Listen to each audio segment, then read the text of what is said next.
In this video, I am going to explain about the access control models. An access control model is a conceptual framework that describes how the access control should be designed. That is, how a subject interacts with an object. There are several access control models. For example, access controls that authorize access to resources based on the identity of the subject are called identity-based access control, or ABACs. However, any access controls can usually be categorized as discretionary access controls and non-discretionary access controls. The key differentiator between the two is based on the entity that decides how to enforce a policy. With discretionary access controls, the object owner has the right to decide who can access an object. Non-discretionary access control is a broad category that includes all types of access control models where the authorization is decided by a central administrator, not by the object owner. Access controls are configured and managed by users with administrative or elevated privilege. Although this is necessary, the concentration of power can be dangerous. Mitigating controls include segregation of duties and dual controls.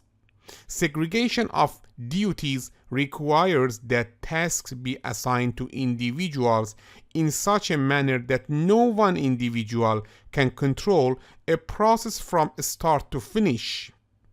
Dual control requires that two individuals must both complete their half of a specific task.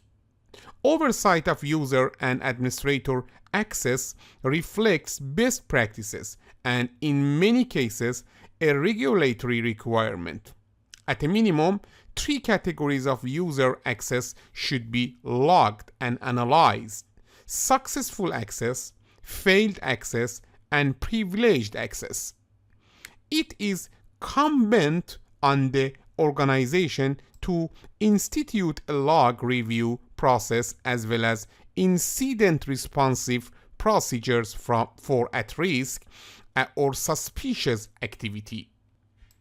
Access control management policies include authentication policy, access control authorization policy, and network segmentation policy, border device security policy, remote access security policy, teleworking policy, user access control and authorization policy, administrative and privileged account policy, and monitoring system access and use policy. In this video, we discuss in detail the following access control models: discretionary access control, or DAC, mandatory access control, or MAC, role-based access control, or RBAC, attribute-based access control, or ABAC.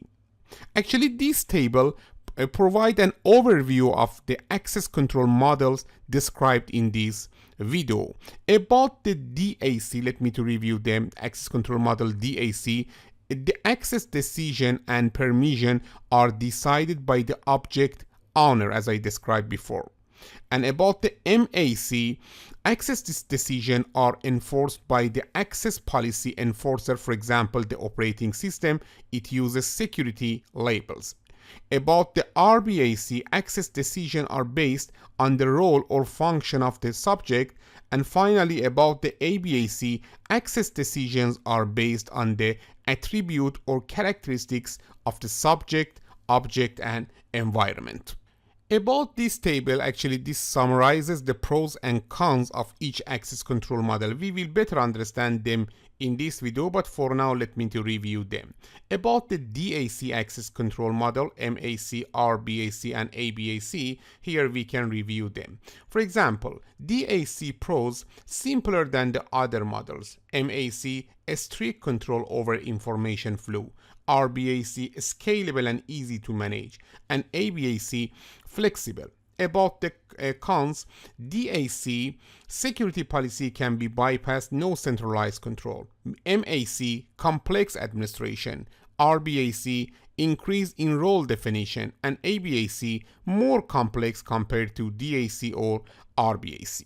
Let me to explain about each of them. First, about the DAC or discretionary access control. About the DAC or discretionary access control, in a DAC model, each resource has a clearly identified owner. For example, a user creating a file becomes the owner of that file. The owner of a resource can decide at his discretion to allow other users or subject access to that resource. The owner discretion is the main characteristics of DAC. In fact, when assigning permission, the owner should comply with the organization's security policy. However, security policy compliance is not enforced by the operating system.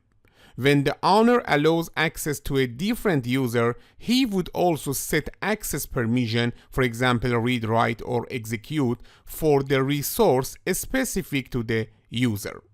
Discretionary access controls are referred by the owner of the object. Role-based access control, also called non-discretionary, are access permissions based on a specific role or function. In a role-based access controls environment, access is based on criteria that are independent of the user or group account, such as time of day or location. In a DAC model, users can also be organized in group. The owner can grant access to a resource, to their entire group instead of the individual user. Also, permissions attributes are assigned to a resource for the specific group. A simple way to implement the DAC model is to use an access control list or ACL that is associated with each subject, or with each object. Most of the commercial operating system in use today implement a form of the DAC model. One of the drawbacks of using a DAC model is that the security policy is left to the discretion of the data owner, and the security administrator has limited control over it. Additionally, with the number of subjects means users, processes, programs, and so on, accessing a large number of objects, maintaining permission by respecting the need to know and least privilege concept become a complex administrative task. Authorization creep or privilege creep describes an issue that's common in large organizations of privilege being assigned to a user and never being revoked when the user does not need them anymore, which goes against the need to know and least privilege principles. The following list highlight the key concepts related to the DAC model. First, with discretionary access control, authorization is decided by the owner of the object. In a DAC system, access permissions are associated with the object. And finally, third, access control is usually enforced with access control list. This figure shows an example of DAC implemented via an access control list associated with a resource. In this example, the user, Drake, tries to both read and write the file named. The file name is file _a.txt, the resource. Alright, about the mandatory access control. In a MAC model, the access authorization is provided by the operating system itself, and the owner has no control over who can access the resource. Each resource receives a sensitivity or security label that is determined during the classification steps outlined in the previous section and includes two components: the security classification of the object and the compartment or category to which the object belongs. For example, a file can be given the security classification top secret and be associated with the categories engineering, project A, and topic B.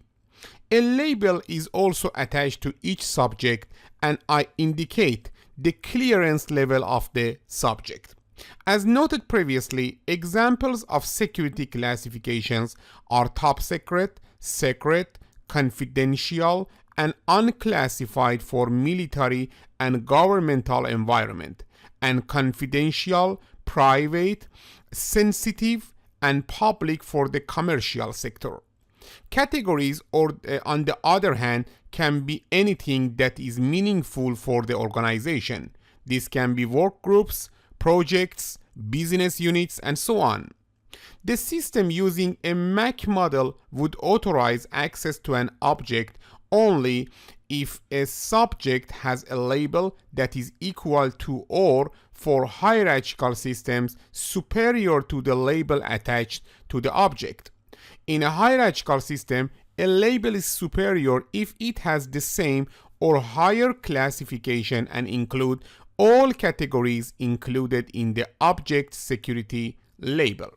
Systems based on a MAC or MAC model are considered more secure than systems based on DAC model because the security is enforced at the operating system, thus reducing the risk of mishandled permissions. The drawback of a MAC-based system, however, is that it does not offer the same degree of flexibility offered by the DAC-based system. Due to the issues of less flexibility and more complicated administration, MAC systems have historically been used in environments where high security is needed, such as in a military environment. Regardless, MAC-based systems are being used increasingly in the commercial sector. SE Linux is an example of an operating system that implements the MAC model. Enforcement rules in SE Linux and APP Armor mandatory access control frameworks restricts control over what processes are started, spawned by other applications, or allowed to inject code into the system. These implementations can control what programs can read and write to file system. The following list highlights the key concept related to the mandatory access model or MAC. With mandatory access controls, the operating system or policy enforcer decides on whether to grant access, and the owner does not have control and cannot decide to grant access to a resource. And finally, the security policy is enforced by using security labels. In this figure, actually, we can see one example. This figure shows an example of a MAC-based system. Security labels are associated with the user's direct and HANA, and the file a.txt, file underline a.txt, which is the resource the users are attempting to access.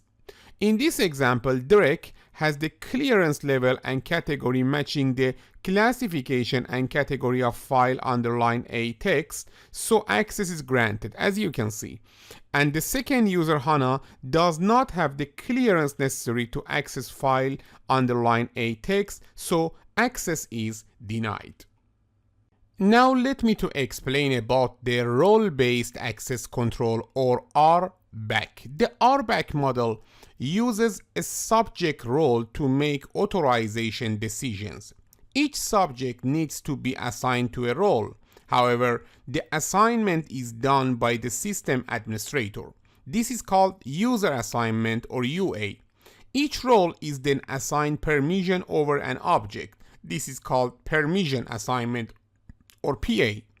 The RBAC model or role-based access control model greatly improves scalability and simplifies administration because a subject can just be assigned to a role without the permission over an object needing to be changed. For example, when a user changes job or roles, that user is simply removed from that role, instead of having permissions removed for all the objects that the user was interacting with before the change. A subject can be assigned to several roles, and a role can include multiple subjects. In the same way, a role can have multiple permissions, and the same permissions can be assigned to multiple roles. This creates a many-to-many relationship. The RBAC model supports the principles of least privilege, separation of duties, and data abstraction. The least privilege principle is provided by configuring the RBAC system to assign only the privileges that are needed to execute a specific task to a role.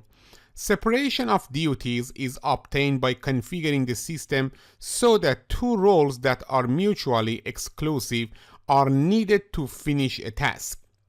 Data abstraction is achieved by using abstract permissions, for example, open and close if the subject is a lock instead of the typical read, write, and execute. According to the RBAC standard proposed by NIST, the RBAC model has three components: core RBAC, hierarchical RBAC, and also constraint RBAC. Let me to explain a little about them. First, core RBAC. This is the fundamental component of the RBAC model, and it implements the basic authorization based on the user roles. A session in the context of RBAC is the way a subject or user activates a subset of roles. For example, if a user is assigned the two roles, guest and administrator, then using a session as guest will activate only the permission given to the guest rule. Using a session as administrator will give the user permission based on the administrator role. After that, hierarchical RBAC. About the hierarchical RBAC, this component introduces hierarchy within the RBAC model and is added on top of the core RBAC.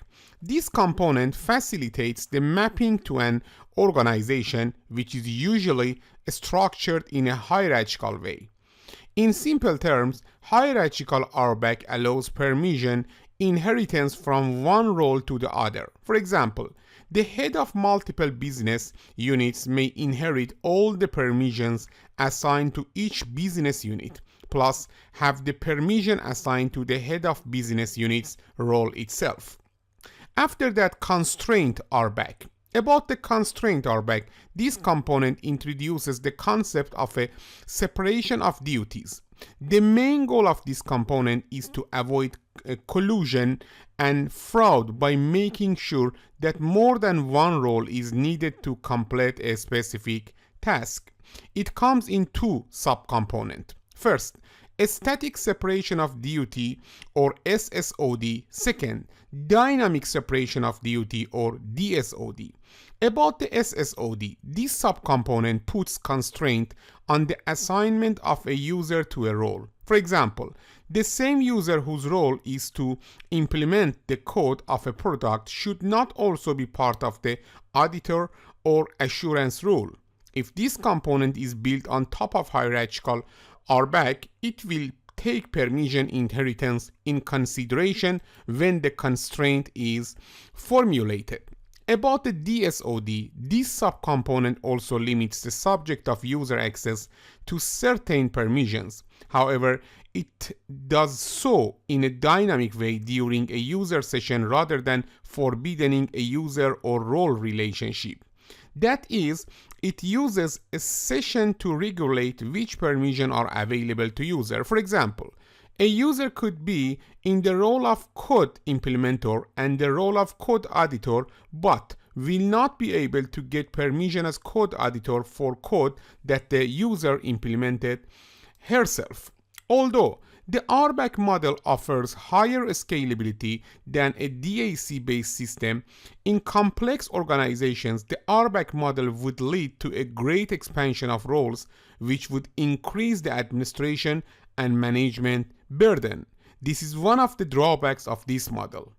The following list highlights the key concept related to the role-based access control model. First, with the role-based access controls, the access decision is based on the role or function of the subject.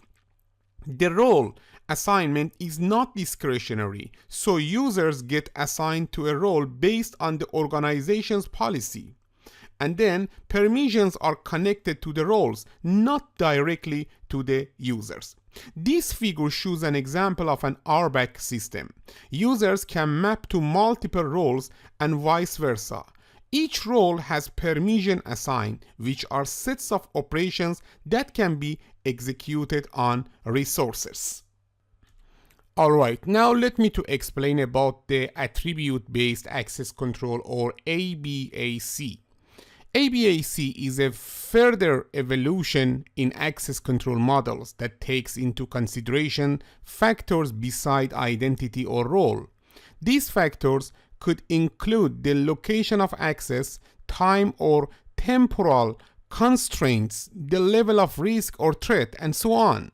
With the ABAC model, the authorization decision is based on attributes assigned to subjects and objects, environmental conditions, and a set of policies linked to these attributes and condition.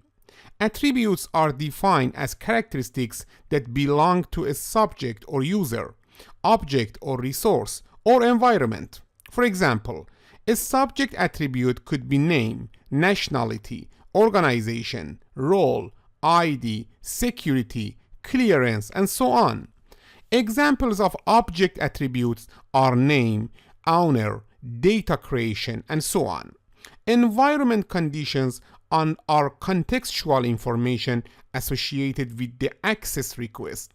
Location of the access, time of the access, and the threat level are all examples of environment attributes.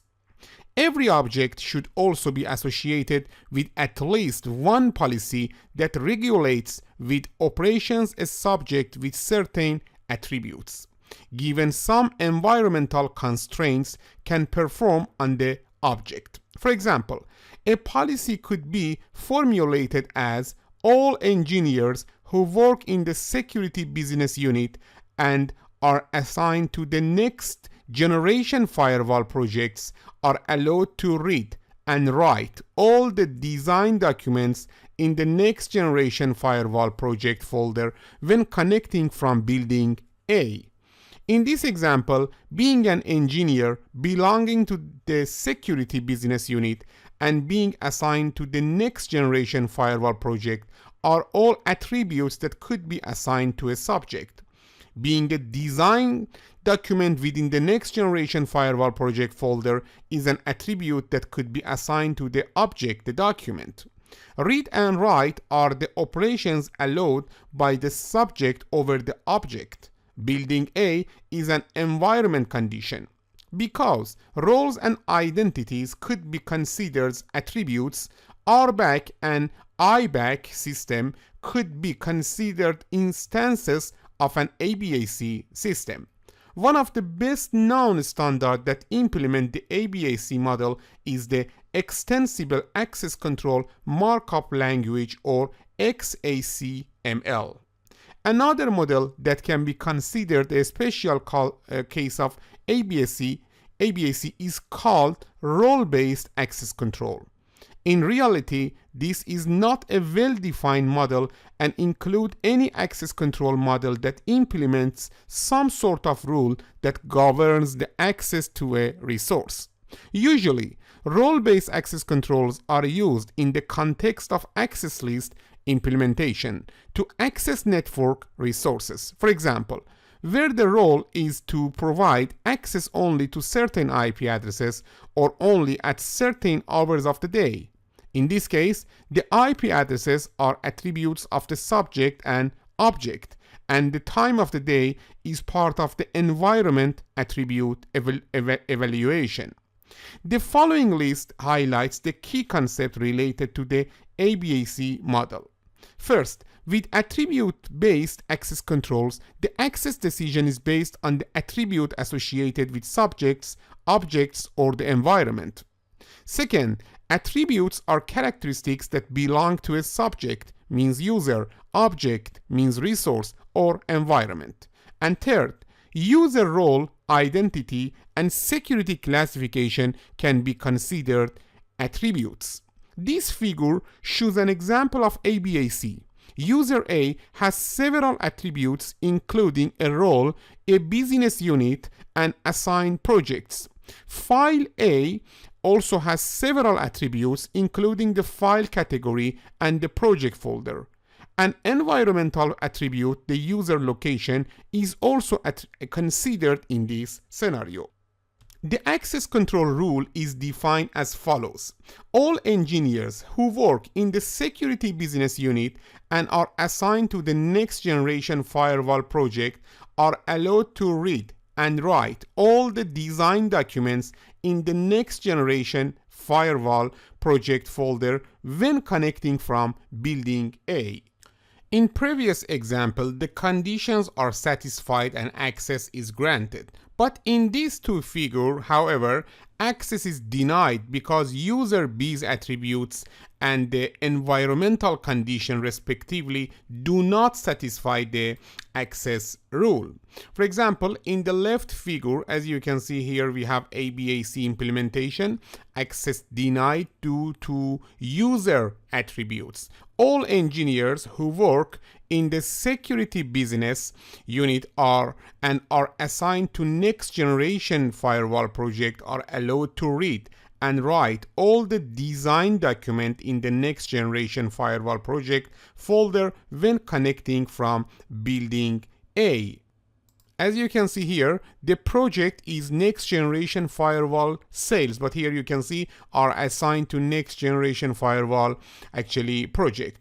And in the right example, ABAC implementation, the access denied due to user environmental condition. Again, all engineers who work in the security business unit and are assigned to next generation firewall project are allowed to read and write all the design document in the next generation firewall project folder when connecting from building A. But the user D's location is home. Actually, he or she connected from the home because of that access denied due to user environmental condition.